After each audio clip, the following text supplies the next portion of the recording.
Join me in welcoming Olushola Olaleye.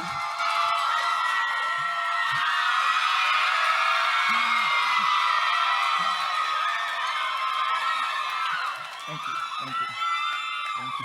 Hi, TEDxLandmark.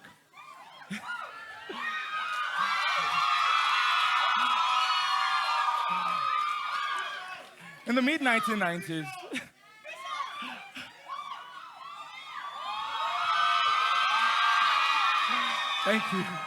Thank you so much. Hi, TEDxLandmark. So good to be here. In the mid-1990s in Northwestern Europe, there lived a single mother who was fresh out of an abusive marriage. And had just lost her mom right around the same time. A whole lot of things were going so bad for her just around the same time. Oh, I must say, she was actually on government welfare program also. Things kept on going from bad to worse, and there seemed to be absolutely no hope at the end of that tunnel. But then she had a particular gifting. Something that should hope to make a way for her in the midst of all of the turmoil. And that thing was writing. She fell in love with writing. She always loved writing. And then she hoped that one day, one of her stories, if published, will absolutely change the world. And at that juncture, she must have felt that it was going to be bliss from then henceforth. So she wrote her story and sought to get it published. Well, publishing house after publishing house, attempt after attempt, it all proved futile. Her story was rejected not just by one publishing house, not just by 5, not by 10, but as much as 12 publishing houses. And then at some point, the story was accepted by a small publishing house in Canterbury. And finally, she was able to forge ahead in the midst of all of those travails.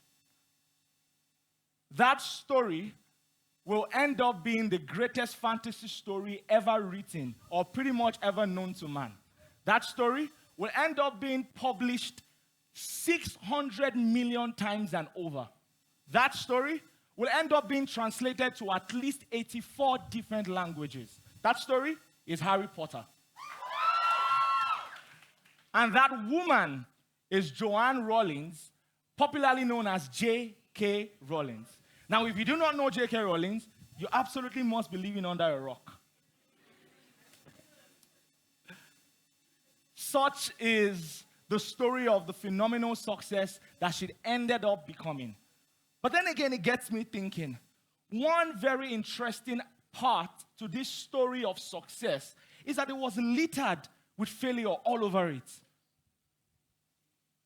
For that singular yes, there were several no's accompanying it. And it begs the question, is failure an inevitable part of every monumental success story that we will ever get to behold? Let's leave that thought for a bit. As a wordsmith, I love learning new words a lot. And that foray usually leads me to searching the internet for new things or pausing whenever I'm reading a book and come across a word that I've never seen before. Years ago, I came across a word that is a bit of a tongue twister. It is this, carcoraphiophobia. Carcoraphiophobia. Now, just before you start wrapping your head around exactly what it means, I'll help you. It simply means an intense fear of failure. And in my years as a personal clarity coach, consultant to people, and a way shower to as many people as might be in doubt as to what their life holds or what the future holds for them, I have found out that one of the major plagues that has ravaged the hearts of millions, scratch that, billions of people around the world is actually the intense fear of failure. Imagine, failure coming in different shades and in different patterns in your life. Not only with academics, but also in interpersonal relationships. I'm sure in this room right now is some guy probably sitting around his crush being scared that if he tells her exactly how he feels, she'll say no. I'll help you. The moment I'm done, go for it.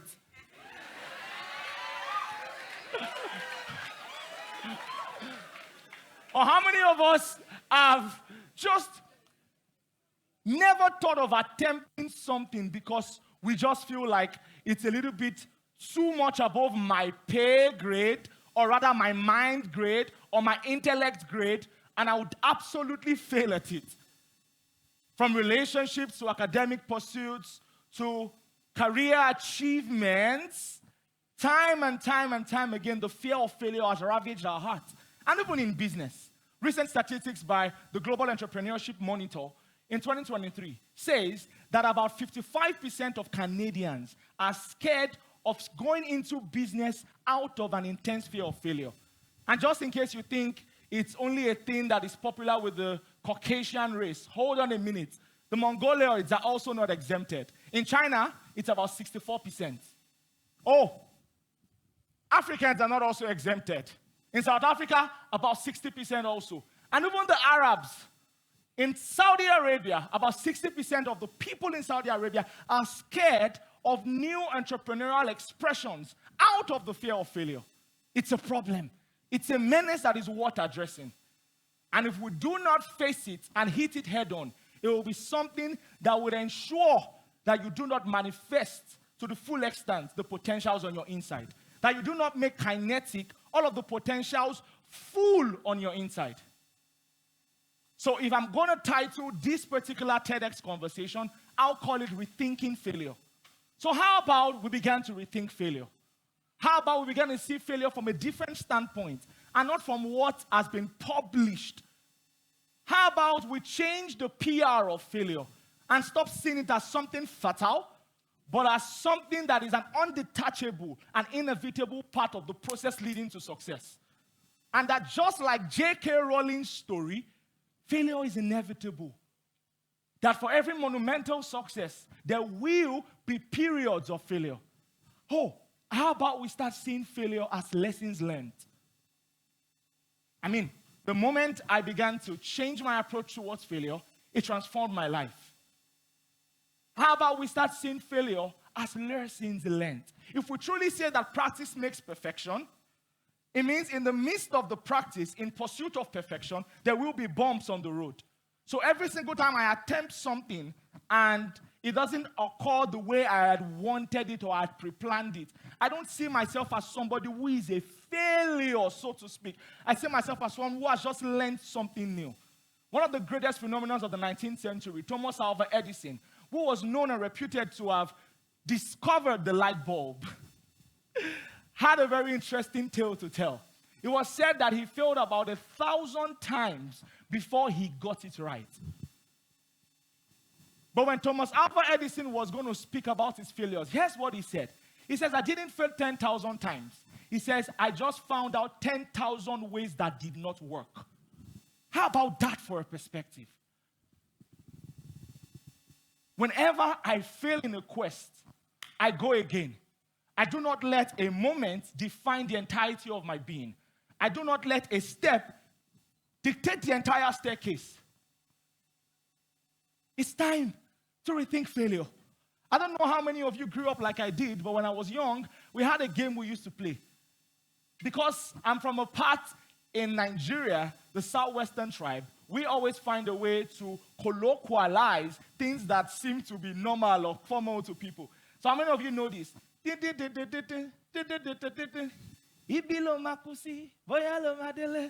was a game we all played. And one thing was very particular with that game, just like every other game, is that whenever you're playing a game, there's something called like 3 lives, yes or yes. So when you go the first time, what happens? If you do not hit the mark, what happens? You go again. When you do the second time, doesn't happen, what happens? You go again. But guess what? When you finally succeed, nobody cares how many times you failed. So many times, success, like I like to call it, is an iceberg. No one sees what's beneath. We only see what's on top. Beneath every single monumental success story that you've ever beheld are years of failure. But what you celebrate are not the things that didn't work, but what worked.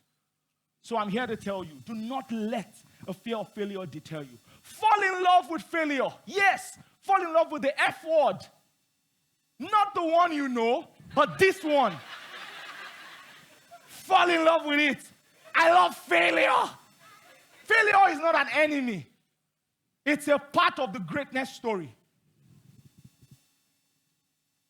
There's no prevalence without an obstacle. There's no victory without an opposition. So whenever you are confronted with something that seems beyond your imagination or seems beyond your capacity, I want you to start rethinking it. See it as something that is necessary. See it as something that is a part of the entire process. There is no exponential success walking on the face of the earth today without their own fair share of failure. So guess what, guys? Here's how I say it. Whenever I fail, I'm closer to succeeding. Whenever I'm wrong, I'm a step closer to being right. That's exactly how I say it. So I don't let anyone talk me down. I don't let anybody allow individual and isolated events on my life dictate the entire picture of my destiny. I see things differently. And today, I implore you to see the same. The world is replete with several examples of people who had it wrong at some point. But when they became successful, the story was all about their success. Don't get me even started on Walt Disney. Arguably one of the most imaginative people that has ever walked the face of the earth. Guess what, guys? He was once told he lacked imagination. Or do I talk about arguably the most influential black woman that has ever walked the face of the earth? Oprah Winfrey. Guess what, guys? She was once told that she was unfit for TV.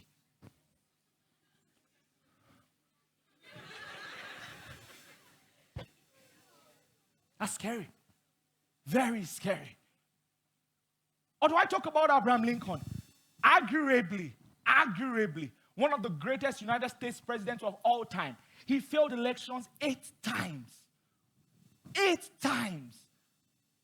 But I bet you that he had the perspective I'm trying to inculcate in you today. That when he failed, he did not see it as the full stop. He saw failure as a comma. He saw failure as lessons learned. Something that pulls me and lets me re-strategize, rethink, and see how to do things better. So don't let anybody stop you. And one more thing. It's never too late. Oh yes, you're never too old to reimagine your life. Imagine, guys, if we truly say that we never stop learning until we die, it means we will never stop failing until fall in love with the F word. Fall in love with the F word.